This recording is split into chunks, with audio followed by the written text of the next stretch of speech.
Nang dahil umano sa pangunguha ng pagkain sa palengke, sinaksak ng isang tindera sa Zambales ang isang aso na ikinamatay nito.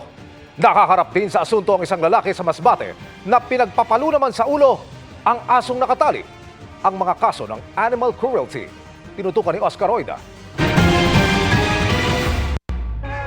Kita sa videong unang pinost sa mga Animal Lovers Forum kung paanong pinaghahampas ang isang lalaki ang ulo ng isang nakataling aso hanggang bawian ito ng buhay.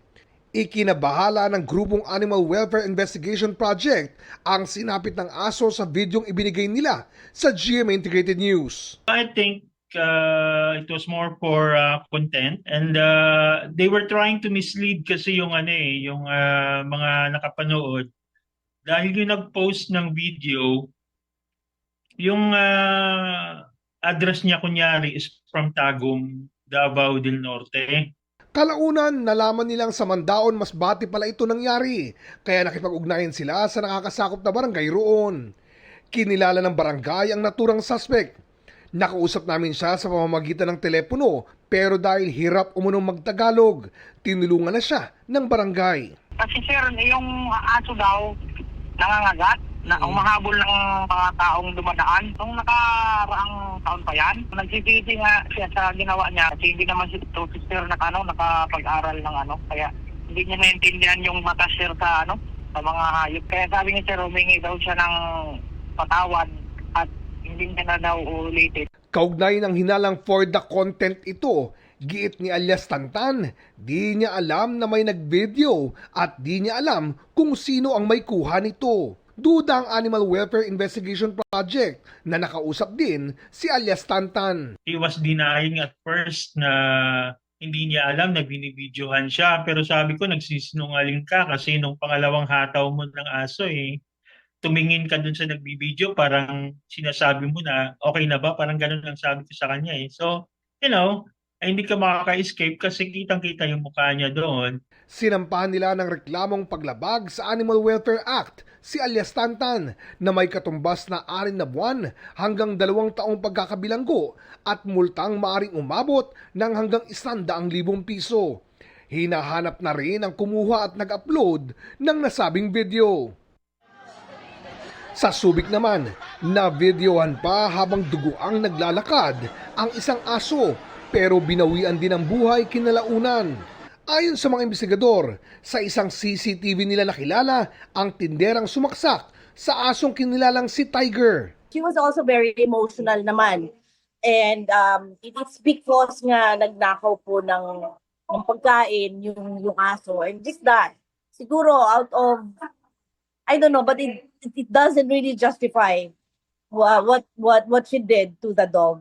Naisailalim na sa inquest proceedings ang tindera. Yung suspect po natin ay nahaharap sa kasong violation of RA 8485 as amended or ang animal cruelty law. Para sa GMA Integrated News, Oscar Oida, nakatutok, 24 oras. Nasa kote matapos kumagat sa buy-bust operations ng CIDG ang isang gwardyang nag-aalok umano ng ibinebentang baril online. Nakatutok si Marisol Abduraman. Exclusive. Nang makakuha ng hudyat mula sa nagkunwaring buyer, agad nagtakbuhan ang mga operatiba ng Detective and Special Operations Unit ng CIDG sa sasakyan na ito.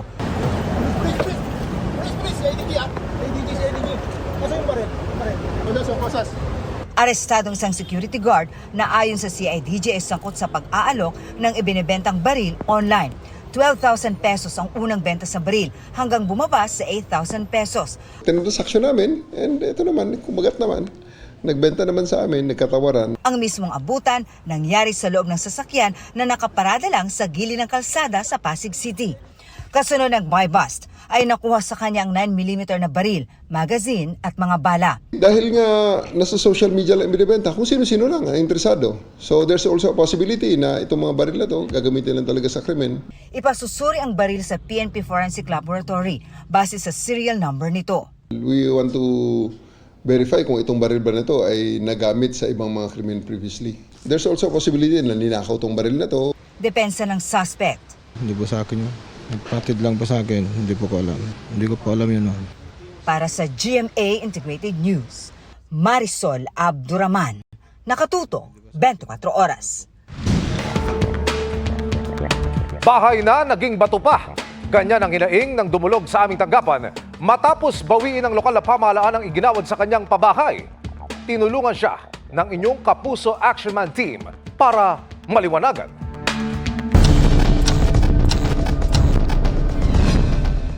Abot kamay na sana ang pangarap na bahay ni Mona Lisa sa barangay Estipona, Pura, Tarlac nang magawaran siya ng pabahay ng National Housing Authority Hulyo ng nakaraang taon.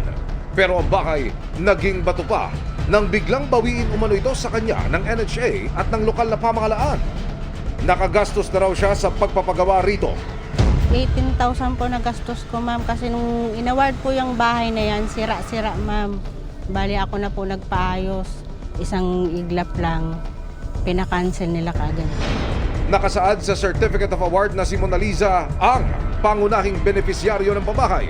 Hindi raw naging malinaw ang dahilan ng pagbawi rito. Mag-isa raw ngayon si Mona Lisa dahil hiwalay na siya sa dating kinakasama at ama ng kanyang 3 anak na magkakasama raw umuwi sa probinsya. Pabalik-balik po ako doon. Napagod na po ako. Dumulog ang inyong Kapuso Action Man sa NHA at sa lokal na pamahalaan ng Pura, Tarlac. Paliwanag ng Estate Management ng NHA Tarlac, Nueva Ecija, Aurora. Sila ang nagpondo para maitayo ang pabahay pero ang lokal na pamahalaan ang nagtatakda kung sino ang mabibigyan ng housing unit. Ayon sa head ng Municipal Social Welfare Department ng Pura, Tarlac, kasama si Mona Lisa sa pangalawang grupo ng benepisyaryo ng ipinatayo nilang pabahay. Bilang pamilyadong 4-piece grantee siya na walang sariling lupa at bahay. Pero napag-alaman ng kanilang opisina na hindi na nito kasama ang kanyang mga anak at hiwalay na siya sa kinakasama. Kaya hindi na siya pinaintulutang manirahan sa bahay. Maaari lang daw siyang tumira sa bahay basta't kasama niya ang mga anak. Kung hindi, pag-aaralan nila kung anong ibang tulong ang maibibigay sa kanya. Hinggil sa mga nagastos ni Mona Lisa sa pagpapaayos ng bahay, hindi raw nila alam na nakapaglabas na siya ng pera. Inirekomenda ng kanilang opisina na maghanap ng bagong benepisyaryong handa siyang bayaran. Sa ngayon ay naliwanagan na si Mona Lisa at dahil nasa probinsya pa ang mga anak, hangad na lang niyang maibalik sa kanya ang perang nagastos sa pabahay. Tututukan namin ang sumbong na ito. Para sa inyong mga sumbong, pwedeng mag-message sa Kapuso Action Man Facebook page o magtungo sa GMA Action Center sa GMA Network Drive, Corner Summer Avenue, Diliman, Quezon City. Dahil sa anumang reklamo, pang-aabuso o katiwalian, tiyak may katapat na aksyon sa inyong Kapuso Action Man.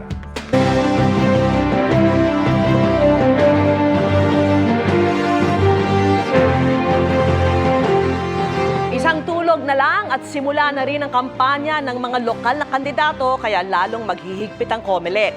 Binabantayan din ang mga insidente ng karahasan tulad ng nangyaring ambush sa Maguindanao del Norte. Nakatutok live si Sandra Aguinaldo. Sandra. Yes, Vicky, naglatag nga ng ilang pag-iingat ang COMELEC dahil sa pagsisimula ng campaign para sa local candidates bukas. At sa ilang lugar naman po ay pinag-aaralan ng COMELEC na posible mga pulis imbis na teacher ang magbabantay sa eleksyon. Kasunod ng ambush na ikinamatay kahapon ng isang COMELEC election officer at kanyang mister sa Dato Odinsin Suwat, Maguindanao del Norte, pinag-aaralan ng COMELEC ang posibleng pagde-deploy na lang ng mga pulis doon para magsilbing election board member imbis na mga guro. Total, ayon sa COMELEC, nag-train naman ang mga pulis para gampanan ang tungkuling yan.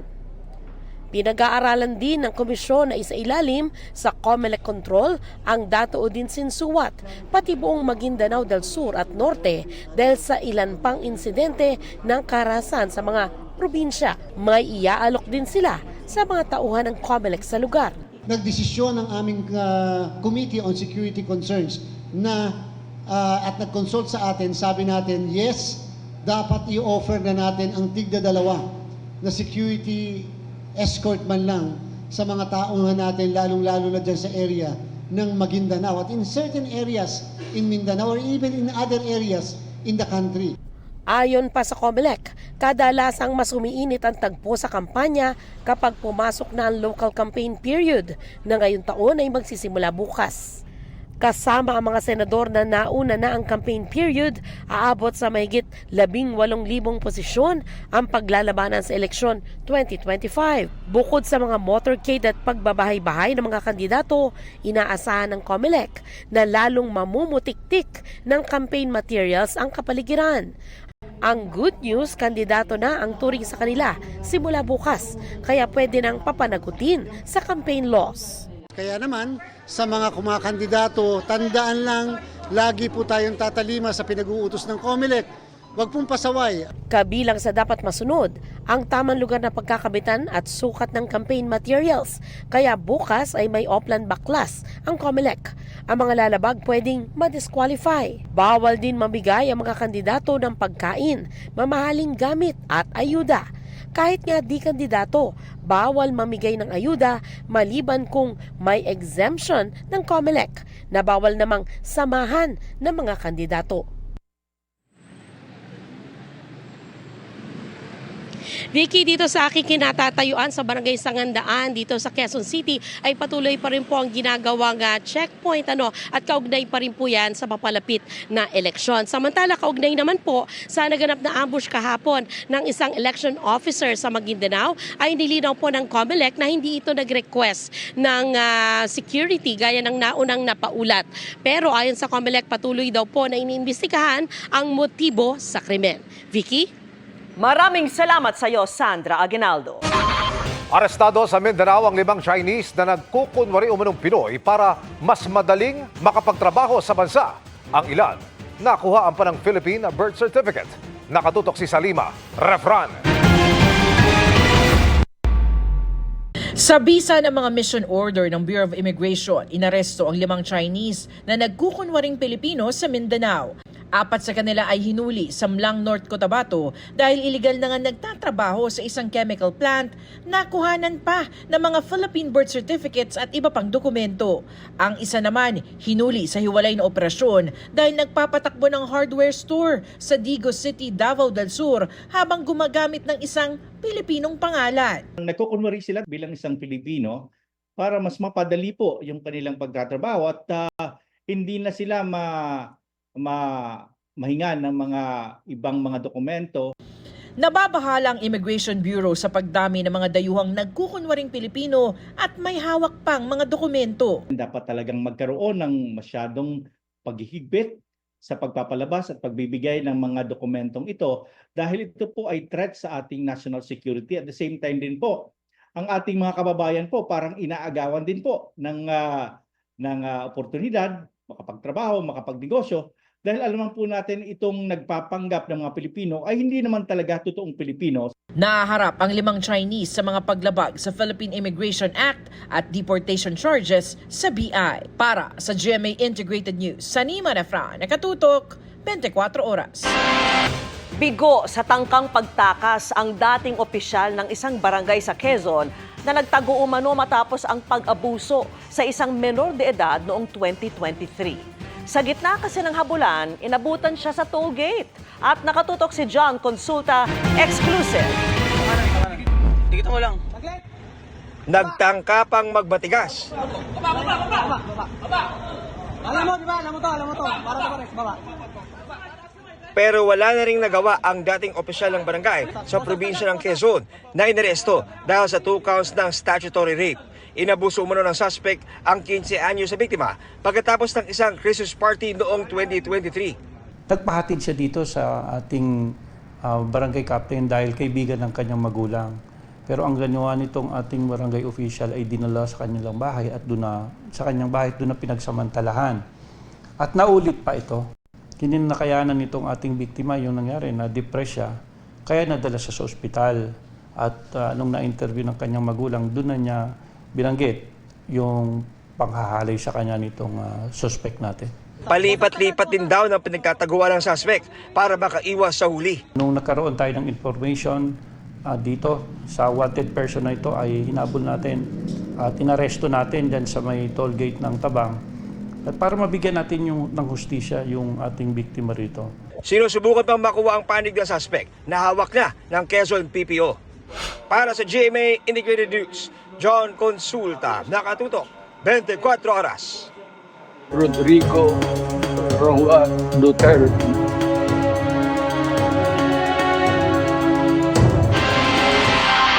Kinumpirma ng legal team ni dating Pangulong Rodrigo Duterte na hawak na nila ang kopya ng dokumentong nagdedetalye ng 131 ebidensya laban kay Duterte kaugnay ng kasong Crime Against Humanity. Bahagi ito ng proseso ng paglilitis at ibinabahagi mismo ng ICC prosecutor. Live mula sa The Hague, Netherlands, nakatutok si Mariz Umali. Mariz?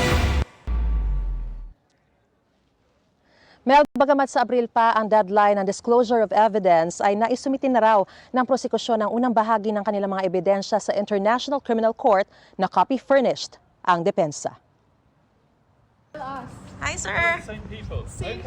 Natanggap na ng lead counsel ni dating Pangulong Duterte ang unang batch ng mga document mula sa Office of the Prosecutor ng ICC. Sa isang mensahe sa GMA Integrated News, sinabi ni Attorney Nicholas Kaufman na obligasyon ng prosecutor na bigyan sila ng kopya ng mga ebidensya sa alegasyong murder as crime against humanity. Confidential daw ang nilalaman nito kaya di niya pwedeng ibunyag sa publiko. Noong March 24, lumabas sa ICC website ang dokumentong may titulong Prosecution's First Communication of the Disclosure of Evidence. Sabi sa dokumento, laman nito ang 181 items na kasama rin sa isinumite ng prosecutor nang hilingin nito ang warrant of arrest sa pre-trial chamber laban kay Duterte. Ayon kay Attorney Gilbert Andres, isang ICC-accredited lawyer na tumutulong sa mga biktima ng extrajudicial killings. Itong disclosure ng evidence na to, pwede nating sabihin na ito yung mga ebidensya na nakalakip din dun sa application for an arrest warrant na final po ng Office of the Prosecutor.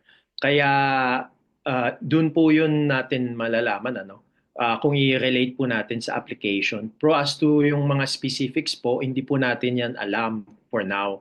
Sa footnote ng dokumento, may isusumiti pa ang prosekusyon sa chamber at sa defense na patungkol sa 7 witnesses. Hindi sinabi kung sino-sino ito.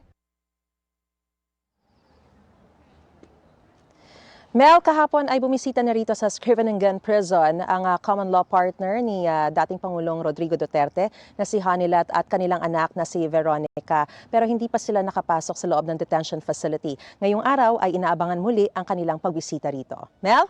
Maraming salamat sa iyo, Mariz Umali.